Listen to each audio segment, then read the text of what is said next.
Hey, what's up guys? So in this video, we will see how to move contacts from your Oppo phone to the SIM card on any Oppo phone. Now to do that, just open the Google Play Store on your smartphone. Then in the search bar, just search this and install this app on your smartphone. Then tap on open. From here, just select allow.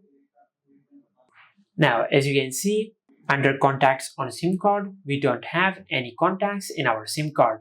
Now to copy contacts from your Oppo phone to your SIM card, just tap on contacts on phone.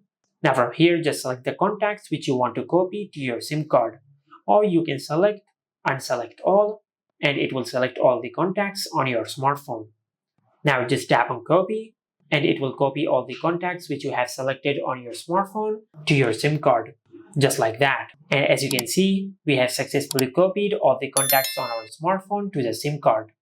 And this is how you can move contacts from your Oppo phone to the SIM card on any Oppo phone. Make sure to like, comment, and subscribe. Thank you for watching.